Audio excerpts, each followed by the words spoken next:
I am Kerisse Hutchinson. I am Left Eye. To the Left, a tribute to the life of Lisa Left Eye Lopes.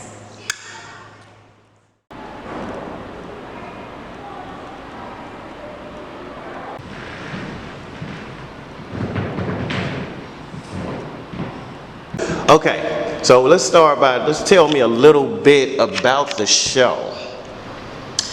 Okay, well, a little bit about the show, as I was saying. It's a musical, and it's also multimedia, and it basically takes you along the journey as Lisa tries to find out what her spiritual purpose is, what her artistic voice is, and then invites the audience to then question themselves and see what their artistic voice is.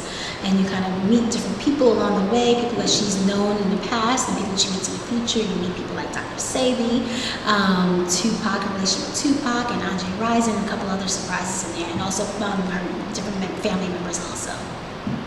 So, for you personally, how did the idea of the show come about? Oh, well, over the years, people would often say that I look like Lisa Left Eye Lopes, just randomly. And there was actually an older Italian teacher of mine, Ray Yanicelli, that said that I looked like her and I should consider doing a project about her. So that was the first person to say that. And then randomly, people would come up to me and say I should consider doing a project about Left Eye. So ultimately, it was a thing where it wasn't really, I didn't choose to do it. It's more like I chose to say yes because it was coming in front of me over and over and over again. And I've always loved TLC's music, but I then became more interested and intrigued by Lisa herself and what was behind her, because I knew there were so many other things to it. So.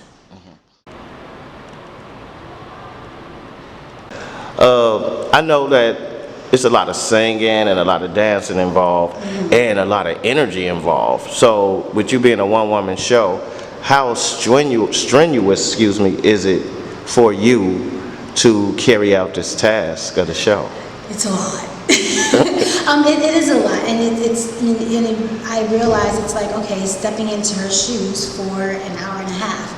So it was a lot for her too, but she was this multi-talented artist. So that's why we have all these elements in the show. So it is acting and dancing and rapping, and there's also multimedia, and she could also play the piano, which is not in this version of the show yet, so it could even go to more levels. So any one person show, it takes a lot of your energy because you're carrying the show the entire time. And that's one piece of advice I've gotten from a lot of artists who've done one person shows. Make sure you are fit and make sure you are ready, hence my smoothie, Right. And just making sure I'm eating the right stuff and eating the right energy, because I'm also a small girl like her, so and getting on that treadmill. So it's a workout to get to this point, and then it's going to be a workout on that stage, and then it's going to be a nice cool down to then work back up to get back on the stage again. Right, I'm sure it's full of a lot of emotions. Yes, very much so. It's just so many different layers to her, and the one thing about her, she's been through a lot. She dealt with a lot of passing and different things like that. But she also, a lot of times, she dealt with a smile, as I saw it. So it's a play where it deals with a lot of issues, but you don't feel like you're going to cut your wrist afterwards, because that's kind of her energy. She had that in your face, but this spunky, passion type of energy, whatever, that you always captured into her. And then she tells her story, and she pushes her pain and pushes her the things she's gone through her art, which is what we as artists do. So you're hearing these stories through her Supernova album. And what eras do you cover? Pretty much the gamut of her life. You meet her at her right after her 30th birthday, and she's putting out her top secret Supernova solo album, and through that solo album she's sharing it with her fans, and through that album she takes you to different parts of her life, different pivotal moments in her life, pivotal people in her life, and pivotal times in her life. And so then it goes back and forth from like I said, right after she turned 30, to her as a child, her as a teen, her right when she got into TLC, all the way to the last day. So it covers the gamut in an hour and a half. How supportive is her family through this? Extremely. I reached out to her brother in 2013, and he was the first person I connected with. And one thing he said to me was, if you really want to get to know my sister, you need to go to Honduras. And that was something that I already was considering, but that was a confirmation that I needed to go. And he said that he visited Honduras a couple of times a year, and it was maybe a month, possibly 2 months later, that he was like, I'm leaving in 2 weeks. So it was like, wait a second. But I knew that I needed to go. And this was the opportunity of a lifetime, you know. So, you know, when we actually, I actually went. So there was a couple of events that happened that year that we had to actually postpone the trip to the following year. But then when I actually went, I understood why. Wow. Why that? Because she's visited Honduras over 15 times, and I got a chance to see what her, or at least what possibly was her connection to Honduras, because it became my connection to Honduras. What ended up happening at the end of 2013 is my little sister transitioned. So Honduras ended up becoming like the beginning of a healing space for myself also. So I kind of felt like that connection was there. And, you know, I got to visit the waterfall and got to go to Usha Village and, you know, meet Dr. Sabi's daughter and to see, instead of just looking at pictures, see, really experience Usha Village, because I thought people were going to be sitting there like this the entire time, and it wasn't that. It was you, me, the guy on the corner, just wanting to connect to nature, and connect to themselves, going there and just, reconnecting. Yeah. How is it, like, feeling her energy? Because I could just imagine you feel her energy jump inside you when you just start playing. It's beautiful. I would say I am thankful that she chose me as a vessel. And that's what I can really say. I feel that. I feel even when I'm not in the show, there's times that, you know, even with my little sister now too, it's like, okay, Ty, okay, Lisa. There's times with, you know, with our team members that I'm meeting with them for the first time to see, okay, would this person be a good person? The last one was our music designer. And while we're talking, he said, and pointed up, and Waterfall started playing. Oh, wow. Or after our very first company rehearsal, I come out of the rehearsal space and it's like raining, and I'm like, okay, let me get my umbrella, go up into the car, and then I look back and there's a huge umbrella, huge rainbow on top of the building.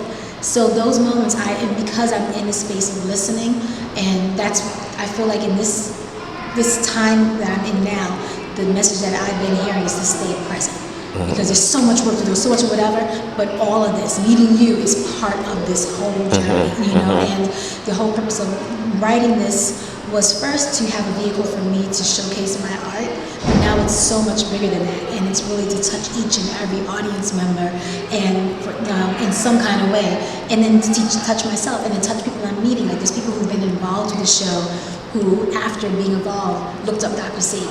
Or the thing that touches me the most are people who either have been part of this show or have heard about the show and been working on the show, that have said, you know, I've been thinking about this movie I've been wanting to write.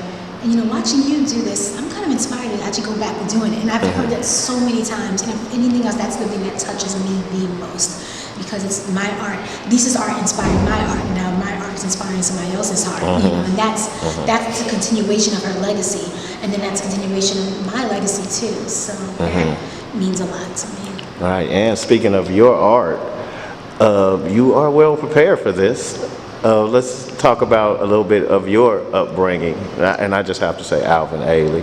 So, I mean, just let's talk about you real quick, and like how you've been preparing for. Well, I'm from New York, and then lived in LA, but in New York I started dancing at like the age of 6. I call dance my saving grace, and I trained at the Alvin Ailey School, and danced throughout the country and outside the country, and then became an actor and started taking acting classes, and then was able to, I performed in Germany and across the country in New York and LA, in a lot of theater projects, and also film and TV. So that's been my preparation with that. And then I did do a hip hop musical at this theater house called La Jolla Playhouse, which is a very well known, established. A lot of their plays too ended on Broadway in San Diego. And that hip hop musical, I actually auditioned with the song Waterfalls. Was one of my and I kind of used it was like this young 13-year-old girl, whatever. So I kind of used a lot of like Lisa's cadences for that role. So that was my first connection to hip hop. So I'm not a rapper. I just play one on TV. I know, right? But in terms of dancing and acting, I've been doing that for a very long time. And then, just studying, Lisa's rhymes and, working with other rappers. I've worked in the music industry for, moments, so I kind of got to see the behind the scenes of that world too. Yeah. And here we are, we're putting it all together in one show. This is going to be amazing. Yeah, and then writing it. I know, right? Which was its own, journey. Right. This whole process has been a 10-year journey from the first moment of research to now. We also did a stage reading for the family, and then we were A-list winner for the National Black Theater Festival in North Carolina. Congratulations. Thank you. So we did our first public reading there, which was a perfect place to do it because we were just with our people and just, and I just loved this, starting to get out that idea of like how this will touch people. And we had a standing room audience, which was great. And then we were selected by the Synchronicity Theater Stripped Bare Arts Incubator Lab, 2017 to 2018. So we actually performed a workshop of the play, and that was beautiful too because we were with our people again, but it was our women. Because Synchronicity is about smart, gutsy, and bold theater that inspires the voices of women and girls, which is a perfect place to be the first place to put this play up on its feet at Strict Beer, and now it's going to be the place where you're actually going there again to actually do the full production because it just made so much sense. Yeah. It's that black girl magic. Right. You have amazing energy, first of all. Oh, thank you. So, Even with insomnia. I know you didn't. I know insomnia. You didn't audition for the TLC story. I actually did. I didn't get it though. But everything works out for a reason. Exactly. Exactly. And when it came out, it was like, everybody was like, that makes all the sense in the world. But then even when I saw I remember when I saw the film, I was like, oh, okay. Our story still has a place because I don't feel like it didn't tell Lisa's story. It told the story of TLC from T-Boz and Shirley's point of view because that's who were involved in it. So when I saw it, I was like, okay, my film is still relevant. And also, there's a lot of reasons because I know there was some things with the family and in terms of their involvement with it or whatever.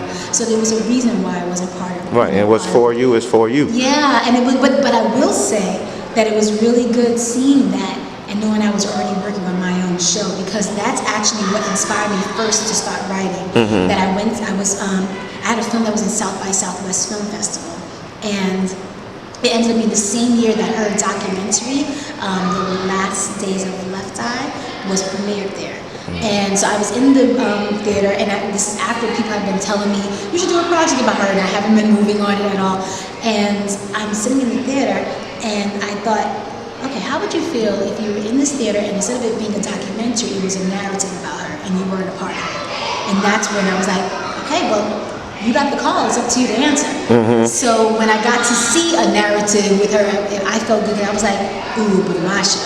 That one right there, because it's not a biopic. The play isn't a biopic. It tells you a story, whatever, but it really is about looking at the artist's spiritual journey. It's more, it's the Kurt Cobain, people, Amy Winehouse, people, who have, I don't like to say too soon because I think everything has a purpose and a timing, but artists who have left too soon and the journeys they've taken, and that's really what the story's about. It's with Left Eye's beautiful story, but it really is to bring you in and say, okay, this is what's behind it. What do we use? How are we using our lives? Right. How are we using our art? We just, is it just because the beat's really good, or are we trying to say something? Are we trying to, get somebody's spiritual? Are we trying to move people? Because that's what art was, I'm thinking of art from the 60s, Right. What's going on, those type of things. That's what Lisa was about, and even, she had that pop, that pop song, whatever. But then she started writing something that was just more relevant, and then Waterfalls, that was the highest selling song, that Kerisse Hutchinson was the first album to go diamond by a all-female group. Right. And that Waterfalls rap. Yeah. Listen to that. Yeah. She was saying stuff, you know. And even how it came to her. Exactly, after being in a detention center, you know. Yeah. So she's, you know, but so that's what art is. And you know, this, I don't like to say, oh, back in my days, that was real art, you know, because there's still people who are doing it. And you have people like Nipsey Hussle, you know, and that connection, when I saw that, and I didn't know about his connections, I didn't really know about him at the time. I know, me either. Then knowing the connection, about the Dr. Sabi connection, I was like, ooh, and there's actually a picture out there. It's actually on my Instagram, at Carissegram. There's a picture with Nipsey Hussle, Left Eye, Tupac, and Dr. Sabi on an airplane. And one person kind of says, I left too soon, and one person said, no, you planted the seeds. And the fact that each person had served their purpose. Made a 360. Exactly, and that's what this whole artistry is about. Like, I don't know how long I'm here, but you know, I have, if nothing else, I have this show that I did. I have this relationship that we had. You know, that person that I met. Like, I want those moments to be that. And that's what being present is. So even with the show, it's not all just about the show. Right. You know, right. And being reminded of that. You know, and that's what Lisa actually finds out in our play, that it wasn't all about her solo album, because people probably didn't know. They might not even know she had a solo album because it never came out. Right. But it meant so much to her. It's almost like this play, it means so much to me, but it can't mean but so much, because it's really about the journey. Because once I've been on this journey for 10 years, we have 11 shows in Atlanta and 3 shows in Cleveland this year. You know, so if it's only about those, it ends up being, I don't know, 2-3 weeks for 10 years. Which one do I prefer to enjoy? Right. It's not just going to be those shows, though. Yeah, it's not. It's not. Thank you. There's no way. Thank you. And excuse my ignorance, I know it's a one-woman show, but do you have any extras and stuff in it, or is just you all the way? Ain't no extras. Okay. Man, maybe I can get a stand-in for a moment. It's coming out in a second. Right. No, but so it's a one-woman show on the stage. But around that one-woman show, it's a heap load of awesome artistic geniuses. So we have our choreographer, Victor Jackson, who choreographs. The beauty of him is, it's funny, I'm starting with him because I just saw him. Yeah, that's cool. But the beauty of him is that he's a choreographer and creative consultant for a lot of hip-hop artists and R&B artists like Candy from Escape, and Iggy Azalea, and Shamari, and